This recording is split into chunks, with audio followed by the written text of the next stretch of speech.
Patuloy na pinag-uusapan ngayon ang kumusta dahil sa bawat bagong episode ay mas lumalalim ang samahan ng Korean at Filipino cast habang sama-sama nilang pinapatakbo ang isang Filipino pop-up restaurant sa Seoul.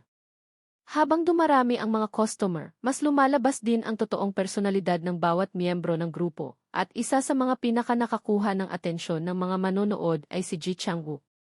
Sa latest episode, makikita kung paano mas naging komportable si Ji Chang-wook sa pakikisalamuha sa kanyang mga Filipino co-stars. Kung noong mga unang episode ay halatang nag-adjust pa siya sa bagong kapaligiran, ngayon ay mas natural na ang kanyang pakikibahagi sa mga gawain sa restaurant.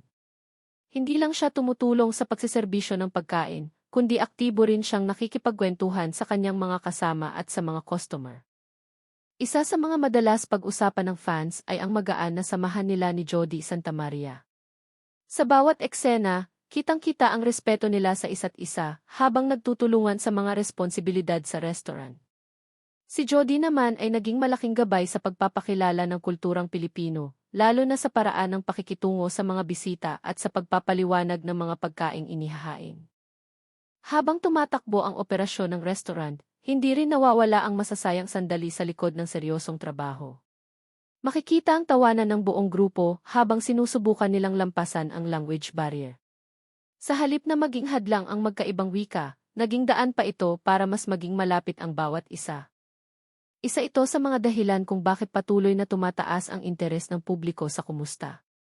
Hindi lamang ito tungkol sa pagluluto ng mga pagkaing Pilipino, kundi tungkol din sa pagkakaroon ng tunay na cultural exchange. Nakikita ng mga manonood kung paano unti-unting natututo ang Korean at Filipino cast sa kultura, kaugalian at paraan ng pakikipagkapwa ng isa't isa. Si Ji Chang-wook ay isa sa mga pinakamalaking dahilan kung bakit naging usap-usapan ang programa. Maraming fans ang nagsasabing ibang side ng aktor ang kanilang nakita rito. Sanay ang karamihan na makita siya sa mga action at romantic drama, pero sa kumusta ay lumabas ang kanyang pagiging simple, masayahin at madaling pakisamahan. Habang dumarami ang mga customer sa restaurant, mas lumalabas din ang pressure sa buong team. May mga pagkakataong kinakailangan nilang gumawa ng mabilis na desisyon upang mapanatiling maayos ang serbisyo. Ngunit sa kabila ng mga hamon, kapansin-pansin ang pagtutulungan ng bawat miyembro ng grupo upang maipakita ang tunay na Filipino hospitality sa mga Korean dinners. Isa ring malaking usapan ngayon ang magandang chemistry ng buong cast. Marami ang nagsasabing parang matagal nang magkakakilala ang grupo dahil sa natural nilang samahan.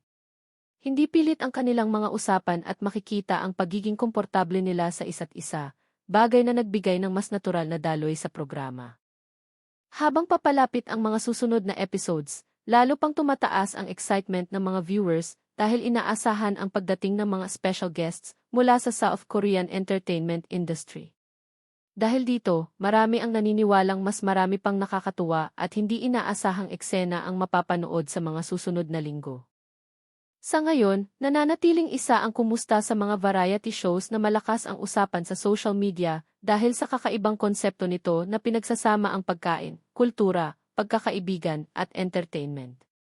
At base sa naging reaksyon ng mga manonood, malinaw na mas marami pang memorable moments ang naghihintay habang nagpapatuloy ang paglalakbay ng Korean at Filipino cast sa pagpapakilala ng lutuing Pilipino sa South Korea.